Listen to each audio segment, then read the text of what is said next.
Soaz says Lulu is his favorite champion to play in the top lane. That would have been the prototype poke comp for them, and they just need to make sure they get something more comfortable for Soaz in this one.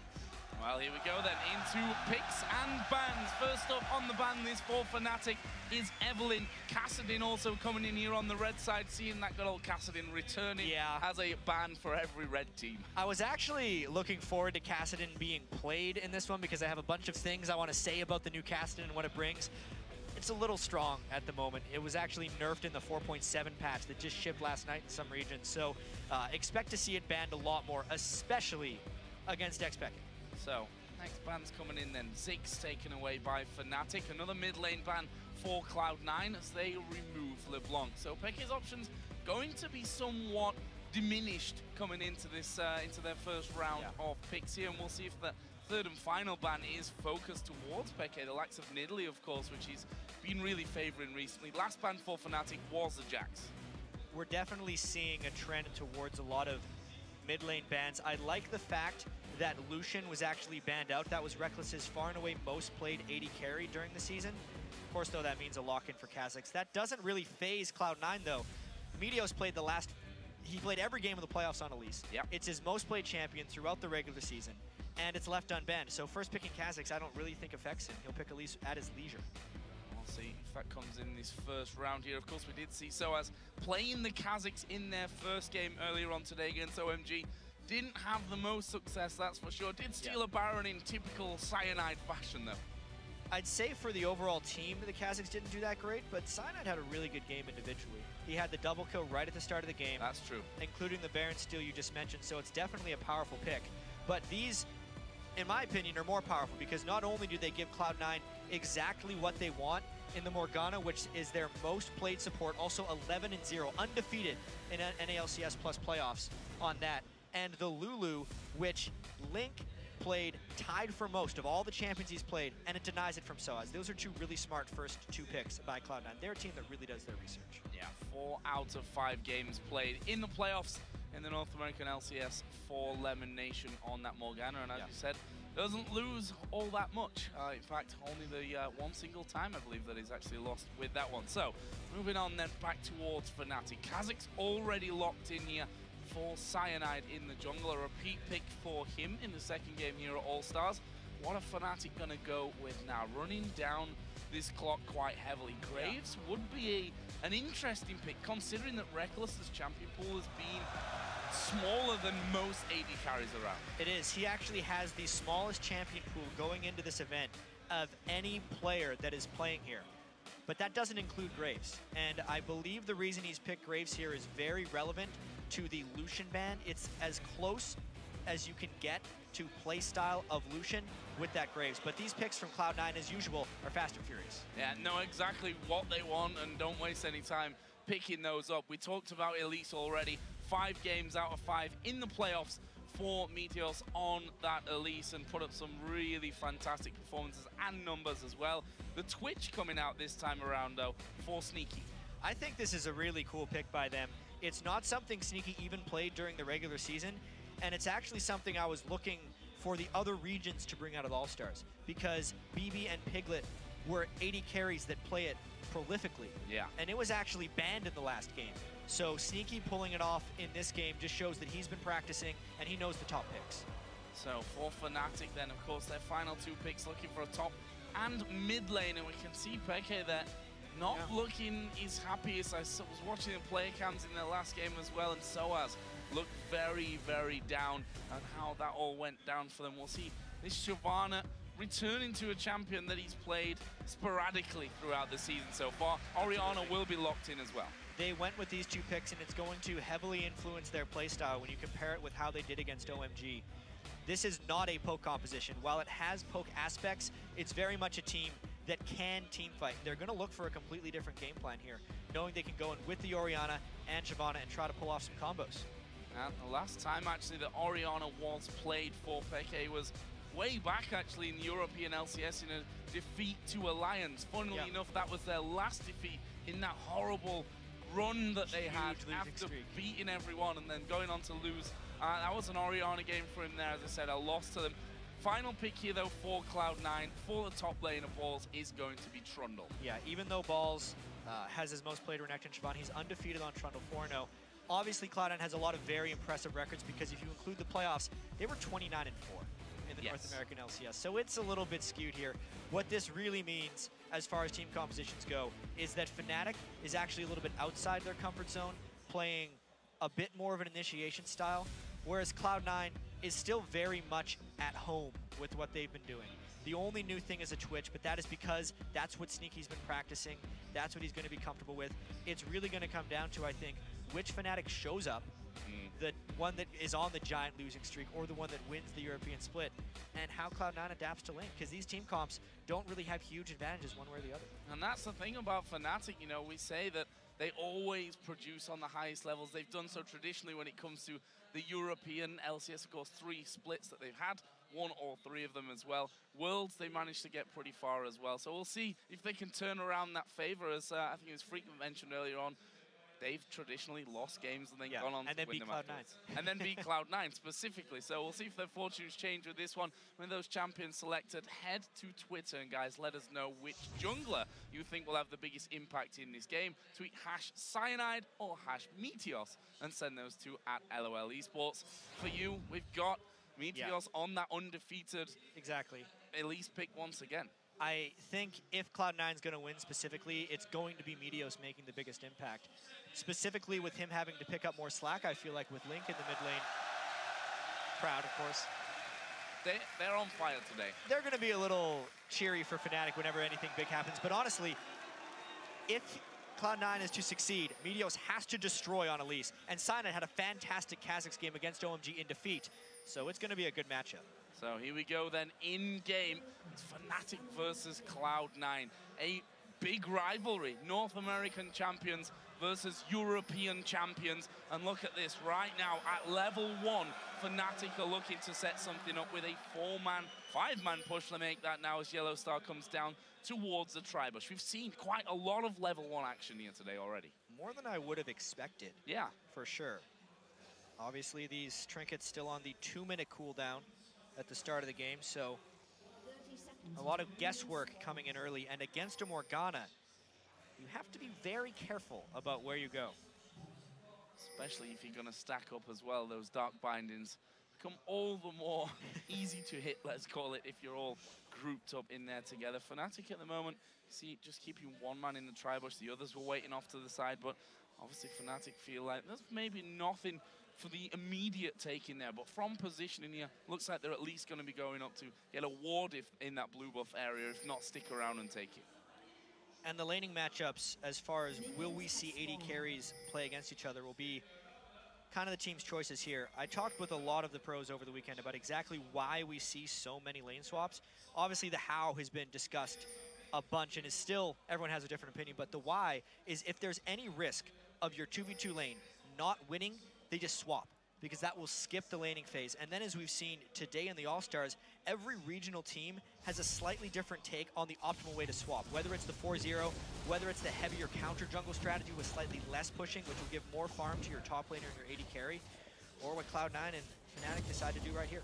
Well, we are going to be seeing 2 versus 2 down on the bottom lane here. Reckless and Yellowstar versus Sneaky and Lemon Nation. Fits in with our featured matchup as well. Going to see how these guys keep in there and whether they stick around in this lane or do a switch the first time that they end up recalling. Yeah, but Fnatic probably won the mind game here, unless Meteos reads that he wants to go steal the blue, and surprisingly, he's actually trending towards that direction, so junglers are going to end up trading buffs, and we're going to get those standard lanes that I've actually been waiting to see for a while from these guys. Certainly a change from the norm nowadays, we can safely say. Those lane swaps becoming all the more prolific. There is Meteos doing the Fnatic blue buff. He's in no danger right now. Got a ward just below him. Cyanide, of course, has already done that blue and he's back over on towards his red. There's a nice little bit of work from Yellowstar. A poke of Karma proving a little bit difficult so far for Cloud9. Yeah, and Karma Graves has a tremendous amount of just straight up damage. Karma in particular is probably the strongest support level 1 through 2 because she can empower her abilities right off the bat. Meteos trying a very early gank in top lane. He loves to support balls more so than almost any other jungler.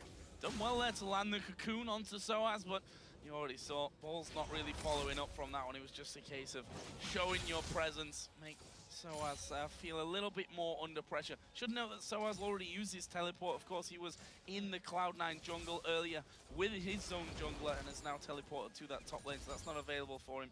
Balls does still have his though, so keep an eye on that if anything breaks out, for example, down in this bottom lane where the 2v2s are stacking up. Cloud9 seem very happy to just sit back here on their own turret and get those last hits off without taking too much damage and risk being too far up the lane. They're going to get a little bit pushed in, and in all honesty, the Twitch scales much better than the Graves does. So if they can sit at their turret, trade farm, not die, and not get the turret pushed, everything is going as planned because they're actually not very gankable from that position, and it will open up Meteos to make a few more moves.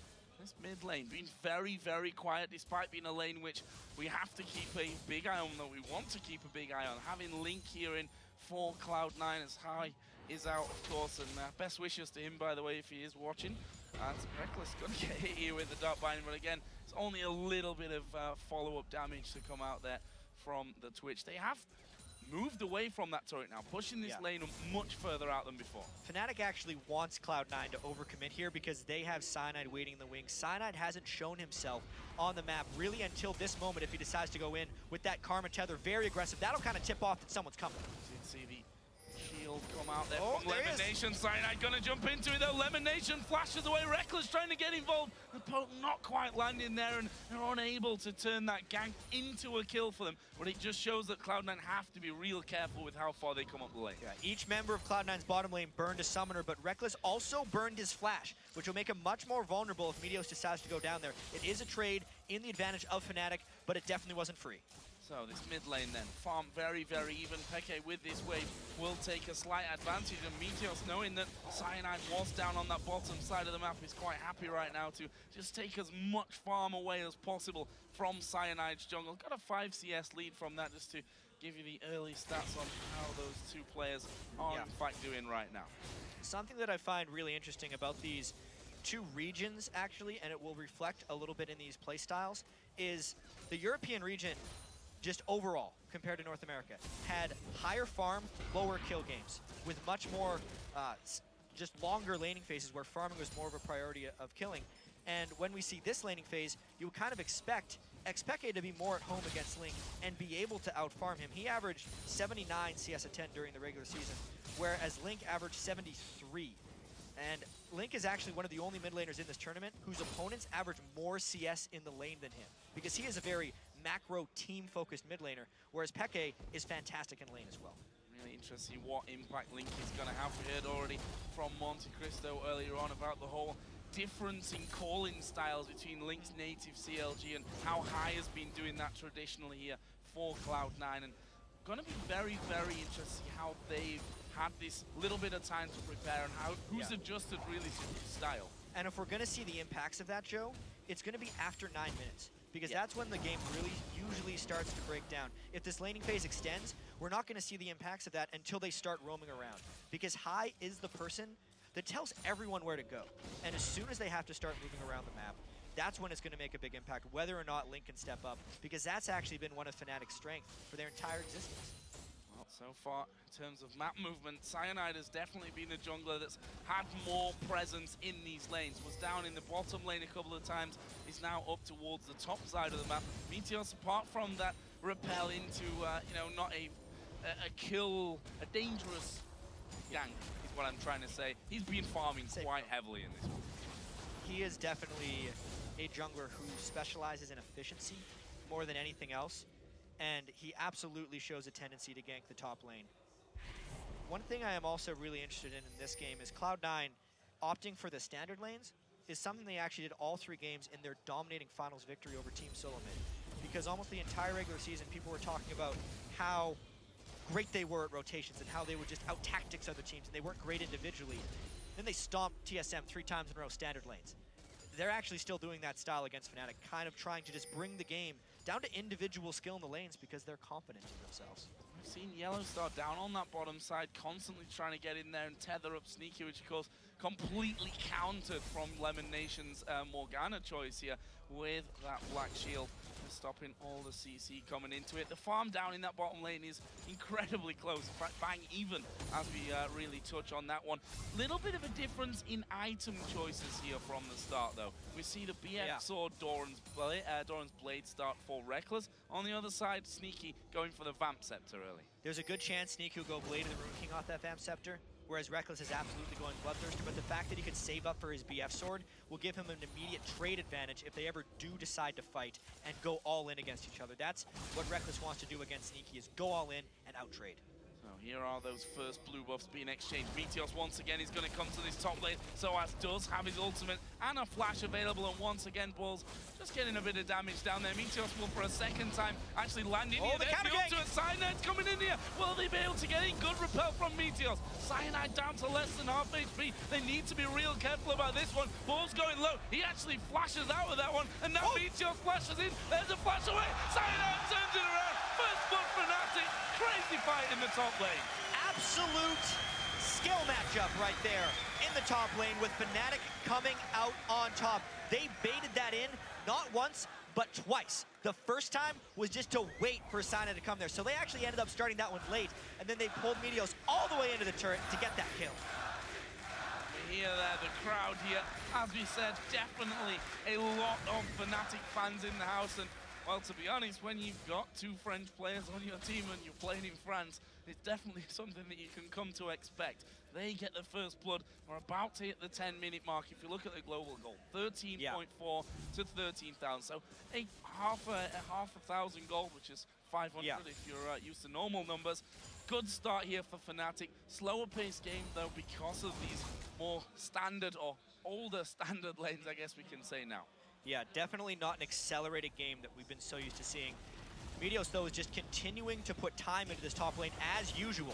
And there's another Cocoon coming in, but again, they don't want to go underneath that tower. Soaz had his ultimate back available. Flash was burnt, of course, in that last encounter, so didn't have that for him. And just playing it very calm, I think, in that top lane. Not panicking and just diving straight out there instantly. And that one, we'll see if Meteos continues to try and give Balls the advantage. And we can say that so far it's working out nicely for them. The 20 CS lead for Balls in that top lane.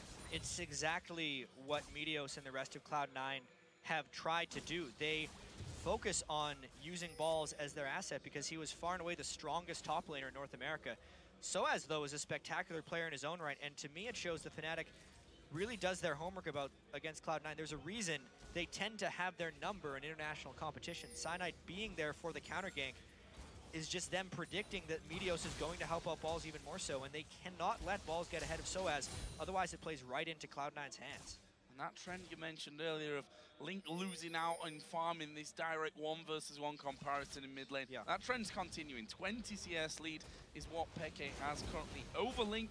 Both players are working their way up towards that. Athenes and are in very similar positions when it actually comes to item builds. If we actually look now down at the 280 carry builds, we see that the BF Sword has been picked up a little bit earlier, of course. Reckless already talked about that. Got his Vamp Scepter now, so straight up towards that Bloodthirster. Sneaky on the other side, going for that Blade of the Ruin King start. As we see Peke and Cyanide coming towards us. A lot of people going to go in, and the Shockwave, he's pulled the trigger far too early on that one. That was them trying a little bit too hard to stop what Balls and Meteos are up to, and it will actually give a bit of breathing room to Link in the mid lane. This is the beginning of the map movement. It's 12 minutes in now. We're going to see higher level champions, more explosive skills, and with the items being completed, this is when the map movement becomes even more important, and if High's weakness is going to show through, it's going to show through now. And look at this, Cyanide and Meteos pretty much mirroring each other here in positioning. Easier when there's a ward on top, that's a good jump away. The Cocoon already flying over direction Cyanide. Here is a push in the bottom lane. Yellow Star gonna get the stun off there onto Elimination, and Sneaky now being completely isolated from his teammate. Is he gonna be able to finish him off though? Didn't even use the ultimate there. Sneaky also had a heal, had his flash available if needed. That was a really slick trade there by Yellow Star, isolating Lemon Nation from Sneaky.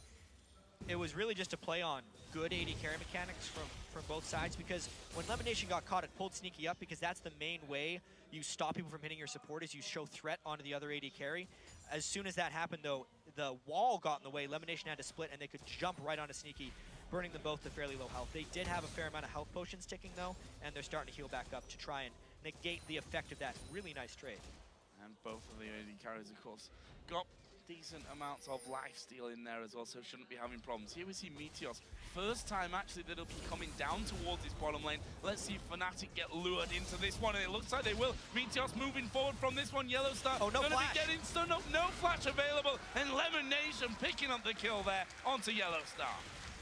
The timely gank. Meteos had actually been getting a bit away from his efficient play style by camping top a little bit too predictably. That time after sweeping the bottom of the jungle, he makes way straight into the bot lane, gets a kill, and they might try this Dragon though. The Dragon Steel Master is waiting though. 5 versus 4. Rightly pointed out that Cyanide at the backside of Dragon here is always going to be a threat. They've got a ward there for Fnatic, so Cyanide sees it. Here comes the teleport. Cloud9 looking to move away. They manage to bind up Reckless. That stops the full chase coming in. Well, there is the dive right from the top. So in the middle of the team. Sneaky doing good damage back. Elimination going low. He will fall in the end, but they may lose 2 men. There's a big shockwave coming out in the end from Peke. Have they got any more damage to do here? Peke got plenty of mana still to work with. The damage is good, but it's not enough for kills. Remember, Joe, that was actually a 4v5, so even though Fnatic took 2 deaths, that's not a huge loss for them. Look at how many summoner spells they actually burned on the other side. Flash Exhaust from Lemon Nation, Flash Ignite from Link. They're going to have that advantage come next fight, plus they get the turret afterwards. All things considered, the fans are cheering. That was a Fnatic win. Here we go then. There is a replay once again. Could have been a lot worse if Reckless hadn't got binded. Yeah, it really looked right here like Fnatic was in a lot of trouble, but the support from the rest of Fnatic coming in from the bottom of the screen, the ultimate from Reckless, and then the brilliant shockwave catching 3. The Elise was up in the air, but really doing enough damage and pushing them back is what saved them in that one. And that leaves us with a 3-2 in kills, still in favor of Cloud9. The gold lead sticks with Fnatic. Dragon, of course, in all of that, wasn't taken down. So Fnatic, as you mentioned, it was a 5 versus 4. Not only were they able to stop the Dragon attempt from Cloud9, well, they picked themselves up a kill there in the end as well. We'll see, though, who goes towards this Dragon and at what point, with both duos now having both of their champions in this bottom lane once again. We do have Cyanide moving down. Meteos is moving in there as well, so we might not be too far away from an encounter there. Yeah, a binding lands in that bot lane, and they're going to start destroying each other. The Dragon is still getting pulled on.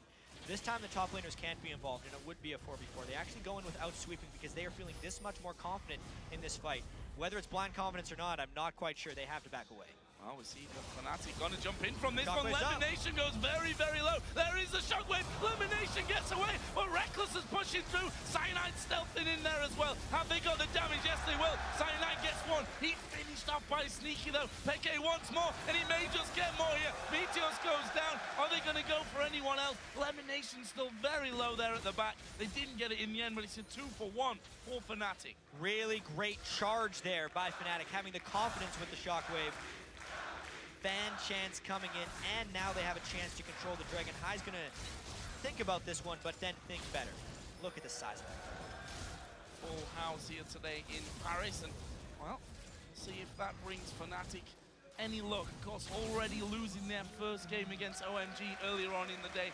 This one starting off much better for them, though. We see that they now control a 2,000 gold lead. Yeah, and Soaz has to go back right now. I wonder if Balls are going to push up and try and get a turret. You can see the amount of gold he is sitting on was about 2,200, and this whole time that 4v4 was happening in the bottom lane, he's been down a completed item. It's a Blade of the Ruined King on Balls versus just the Cutlass for Soaz, and that means he loses out in the majority of these trades. He still hasn't had the window to go back, so if a fight erupts up here, it could actually go in the hands of Cloud9 just because of the amount of gold in inventory.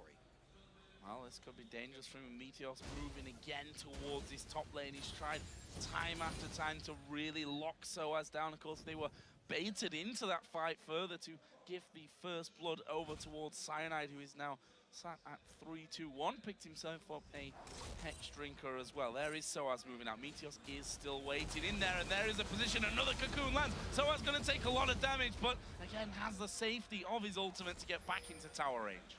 Cloud9 does this a lot. That was round 1 to burn the ultimate. They still have the ultimate of Trundle if they want to tank this turret. They're really considering it, but Soaz does a spectacular job to clear the wave. Wave cleared, and there is his window to actually go back and spend some of that hard-earned cash. Still behind NCS has brought it back to a more respectable level than it was. We see there the Blade of the Ruin King actually finished off for him. Meanwhile, Fnatic pressure in the bottom lane. And things are looking great for Fnatic right now. The turret is low. Wow, Peke actually beat Link to the spot. And there is a Black Shield timing out. They dash straight onto Sneaky. Good wild growth though coming in. Cyanide's in the middle of them. It's Peke that gets the kill onto Sneaky. Lemon Nation trying to run away. Again lands a clutch binding this time onto Cyanide to stop him chasing through. Kill and the turret. Peke is obliterating the Cloud9 team right now with the timing of his shockwaves and the movement from mid lane. He got the CS advantage. Now he's winning other lanes for him. There's a fight breaking out. Yellow Star going very, very low from that one. Crowd loving it at this point. The blue buff going to be contested, but here comes Meteos from the backside. Fnatic are very, very low in this one. Cyanide goes low, jumps away from it, doesn't get the slow. Meteos dodges that one completely with a repel, and that is going to be a kill. Oh man, they got the rest of Fnatic cornered. Completely sandwiched in between Cloud9 and the teleport. TP from Balls is coming in as well. Reckless trying to stay alive as long as he can. Peke might get a kill here. Reckless actually takes down Link. They do finally finish off Peke, but Reckless is the next target. Meanwhile, Meteos going low. Soaz is trying to get that kill, does get that kill as well. 3 for 2 right now. They are going to lose Soaz. That ends with a 4 for 2 in favor of Cloud9. What a bloodbath right there. You can definitely say Fnatic overstayed their welcome because Sneaky actually came all the way back from the death, returned to the fight just for the cleanup. Let's take another look at this one, how low Fnatic is. It was really just the movement from Meteos to cut in and corner here. Cloud9 loves the combo of the stun from Elise and the dark binding because it allows them to lock down targets and cut off areas of retreat. The binding is actually what pushed the 3 members of Fnatic back towards the lane. Therefore, Meteos could cut them off from the other side. When the double TPs came in, this just ensured the bloodbath because it meant both teams were trying to commit. At this point, Fnatic can't think about how bad a position they are in with Twitch returning, and Twitch finishes the job onto Soaz. Luckily, he could pick up that kill on the Thieves. Something for, well, not really for nothing, was it, when it's a 4 for 2, but yeah, at least getting it on the way out there, knowing that he's facing a certain death. Where does that leave us? Still, Cloud9 holding slight lead when it comes to kill, but they are still behind in gold. About 1,500 now, so that difference of 2,000 just a couple of minutes ago is closing somewhat for Cloud9. One worry you've got to feel is Peke, even though in that situation there he was super low the entire time, he's putting out so much damage already. Exactly, he's 1,000 gold ahead of what Link has, and his death cap is going to be completed fairly quickly. Cloud9 doesn't even have a very high damage team with the Lulu mid, so they got to be very careful that Peke's shields don't get too powerful. Plus they got the buff invade pressure to get the turret. Red buff steal, Paul sticking around here with 2 men right in front of him, the other 3 from Fnatic off to the side. Don't really want to go for that Trundle though, the tankiest man over on the Cloud9 team. And Cloud9 making a bit of a positional play here, knowing that Fnatic are on that top side of the map. They push 3 men towards this middle outer turret. This is the moment of the game where Cloud9 was best in North America, but how are they going to be with Link here, making the calls and trying to get them to move around? They're already down 3 turrets to 1, so that puts them at an immediate disadvantage. How are they going to adapt to a team like Fnatic, who is so brilliant in their rotations with wards and getting picks? See Soaz and Balls, that matchup there not really, or shouldn't really be killing each other without any outside help from that one. Lemon Nation was trying to get involved, but Soaz had already pretty much just ran away with the help of that Blade of the Ruin King. So back to a quieter period now, but we have less than a minute until the next Dragon comes into play. Last one, of course, went over to Fnatic after Cloud9 had started it off a couple of times. And I'm really curious about what's going to happen at this next Dragon, because Cloud9 is behind in turrets right now, and they are pretty sure Fnatic's going to be going for the Dragon. I wouldn't be too surprised if Cloud9 tries to almost let Fnatic get the Dragon so they can push the mid-turret. In order for Fnatic to counter that, though, it's all about how strong Peke is and how much pressure he can put on Link. If they can keep that mid-turret wave pushed into the interior turret of Cloud9, they can take Dragon without the minions pushing down the mid-turret and have their cake and eat it too, basically, because they would be a little bit stronger in the Dragon fight. So only 10 seconds then for that one. Fnatic a little bit more spread out from this one, as we see the Twin Shadows coming out there. Actually picked up for Lemon Nation. We did see that item being picked up by him in the playoffs as well over in North America. Really likes that one. Fnatic are in the better position right now. They've got a couple of wards down there, trying to get a few more in as well. They've got a decent amount of vision over where Cloud9 are approaching. I mean, Lemon would have loved to have a Twin Shadows into a Dark Binding because it makes the skill almost unmissable, but it's already burned. And Fnatic's actually the one who's doing the turret pressure instead of the Dragon, kind of beating Cloud9 to the punch here, pulling Cloud9 away from their own jungle and maybe catching them in the corridor. Sneaky moving, stealthed up around the back so that he could get into a safe position to clear out that wave. And look at this, Cloud9 moving forward, scanning as they go, getting 2 wards for 1 really. That is with that such one. a dangerous spot. Yeah, they've caught Link completely out of position. He's going to use the wild growth on himself, but honestly, I'm not sure that he'll get away. There is the Black Shield coming in. Cyanide still chasing, and while I'm wrong on that one, Link will get away from it, but that leaves a 5v4 now for Fnatic at Dragon. He'll get away, but it completely cost them the Dragon. Fnatic had already put Cloud9 in a difficult situation, trapping them in that corridor, because anytime they want to move down and around and try and get vision control back, they're at risk of having someone getting caught out. They're lucky it wasn't a kill and the Dragon, that it was just the Dragon, but it's still a loss. Guys already on the analysis desk did say earlier on that things have to change Sneaky. with Dragon control. Sneaky gonna come in for this one. Flash there from Peke. We'll get him away quick enough. Lost about half of his HP, but we'll be able to just run back from this one. Does have his death cap, death cap now finished. The shield helped him stay alive, but that move right there by Sneaky is why Twitch is such a strong champion internationally. He wasn't really picked up by North America during the season, but that's why Sneaky has him now. Even in the mid-game, there's always that threat that he could come up against the most farmed member on the other team, and because he got the drop on him, he burned a flash without really burning much of his own other than his Blade of the Ruined King active. So Meteos, once again, he's spent almost more time in this top lane than he has farming his jungle, I think, or what it seems like at this stage of things. The question is, are they feel comfortable enough to go under the tower?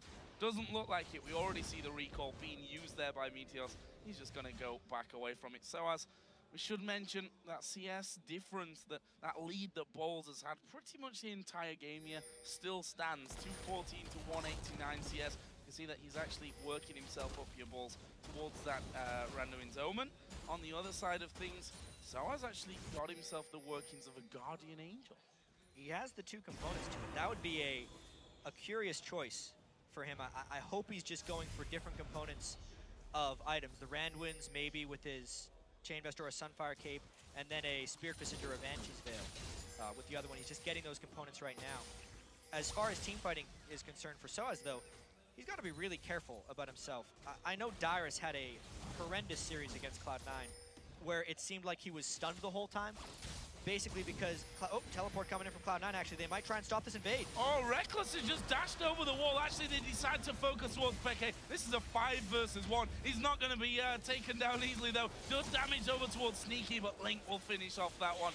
In the end, I thought they might head for Reckless as he dashed towards the TP, but, well, Peke all isolated on the top side. Just a bit of dodgy position in there. They were trying to greedily take away that blue buff, and it ends up costing them another death onto Peke.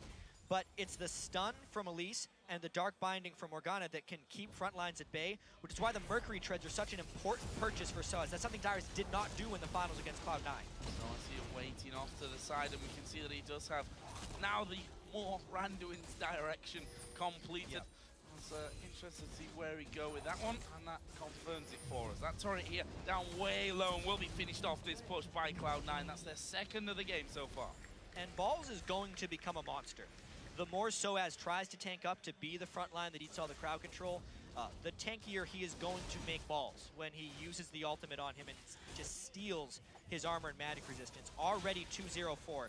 These solo lanes and the damage dealers for Cloud9 are actually doing very well, enough to make me say I do not know who's going to win this game despite Fnatic's gold. A lot of wards coming down over by Baron there as well. In fact, Fnatic, with that, have actually started to move up here. He comes Sneaky from the side. They're going to try and single him out. Actually, we'll have to flash away from this one. And in the end, the lifesteal really helping him to stay alive from that. Dangerous for Fnatic at the start. Good reactions from Soaz to push him away, though. Some risky business by Sneaky there, but Soaz had the right read. Twitch forces you into very split decisions right there. He jumps up on you, and he's using that spray and pray, or rat-a-tat. Still, I'm not sold on that name change, but it's one or the other. You have to make the decision immediately, and Soaz decided the right one to go in instead of out. Otherwise, they would have just gotten a bunch of free damage out of it. So back off from both teams here as we go out to spend on a few different items. Randuin's done 4 balls. See where he goes after that one. Currently having a bit of a free reign on this top, that 20 CS lead. And I keep harping on around, really has stuck for this entire game. And now with that extra armor in there. Will he go more aggressive? A sneaky gonna pop up here on towards Reckless, but actually Reckless turns this one around. Can they get the shockwave onto him? No, they can't. Sneaky sped up there by Link. Yeah, Sinai might actually look to make something happen here. But what's so slick here is normally when Twitch goes in, he's very much fully committed because he used all his move speed, he's revealed his stealth, and he shoots you. But because they have the Lulu here that can give him move speed, if it doesn't work, he can actually retreat as well, which makes him an even more formidable weapon for Cloud9 against Fnatic here. So Larry, bit of a support battle as Lemonation said, okay, you want to clear my ward? Here's Baron aggro for you. Take a couple of hits from that one. Cloud9 themselves moving in here and getting the better of that pink ward, so saving their ward in the backside. Everyone around. They go. Baron, they're going to get the shockwave off here, surely. Cyanide tries to get in. Good binding, gets slowed down, and he may be forced to back away from this one. All the CC landing at once. Yeah, and it's a real push-pull here. SOAS wanted to flank, but they couldn't close in from both positions. They might keep doing this dance. 40 seconds till Dragon comes up, which we may see one team move for, but right now Fnatic have decided, is that middle lane maybe where we want to go for Meteos around the back, make it caught out, flashes away, Cyanide dives in, Meteos already using his rappel to get over into the raid camp though. Fnatic keeps catching Cloud9 in tricky positions and Cloud9 keeps barely escaping. But then the question is, what does that really cost him? Now Meteos can't try the flank because his flash is down, whereas Fnatic really didn't burn much. Blast back there from Yellow Star.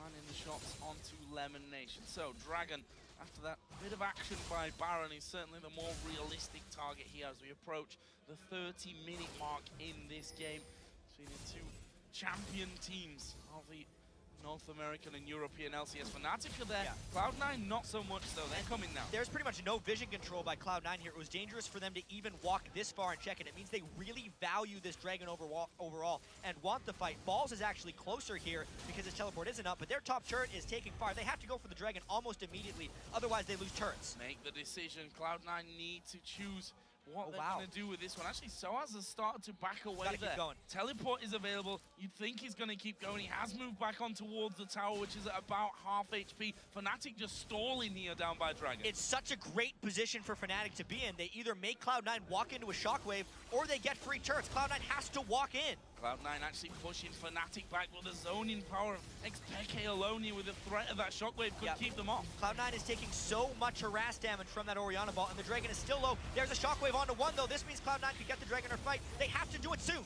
And there is the Dragon picked up by Cloud9. That top turret, though, has gone down. SOAS, they made the decision there. Let's take that trade, try and keep them off the Dragon. Didn't quite work out as planned, but that tower has gone down in Fnatic's favor. We're still at around 1,500 gold separating these two teams. Neither of them being able to make any real headway when it comes to either getting that lead back from Cloud9 side or Fnatic getting a bigger lead.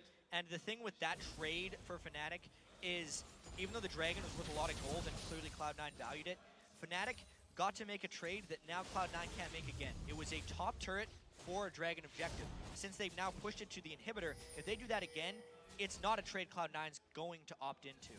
Overall, once again, that is a very slightly better trade for Fnatic. And we saw some pings going down onto the top lane outer turret there. A basically free pot of gold for Cloud9 at this point. Put a couple of men onto that one. We'll see if they can take that down. Yellow Star still commanding position around the Baron area. Again, the Ghost just sent out by Lemon Nation just to scout around. One of them does find Yellow Star hiding inside of the brush, and that gives Cloud9 now the better position on Baron, allows them to continue with this yo-yo game of clearing wards out. And I gotta say, Cloud9's actually staying together pretty well when you consider that their shot caller is missing. Stuck back in North America High, unfortunately, with his health problems. Could not make the trip, which is why Link is here. And they've been desperately practicing, trying to get Link as vocal as High was, since he is a shot caller. But CLG uses a dual shot calling system, and really, that's not the way Cloud9 has rolled for most of the season. He's got his items now with the completed Void Staff onto Lulu. He's very powerful. The team itself is only 2 turrets behind. They're 1,000 gold behind. They're longtime rivals who have more often than not come out on top against them. And they're in position to at least win this game at 32 minutes. It's very close. That's right. I was talking about that they were pinging earlier. Part of the reason why that gold has come back a little bit for Cloud9 was Balsam simply walked into that one and took it down without too many problems whatsoever. And again, both teams moving back, and we'll continue with this dance around Baron where Lots of wards being cleared out and replaced already. There's one still for Fnatic at the mouth of the Baron pit there, though.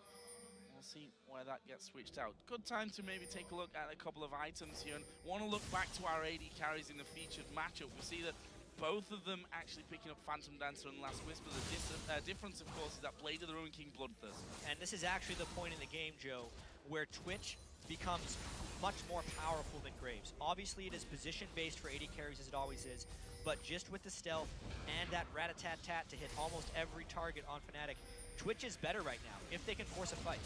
TP coming in from Balls. Fnatic had already seen that one coming and decided we should back away as the Twin Shadows come in there. The Ghost coming around. Sneaky is in the middle. He's going to get the slow off onto XPK, but Fnatic have replied and, you know, moved themselves back to that inner turret in mid lane fast enough that they weren't risking moving through that tight avenue to try and get involved.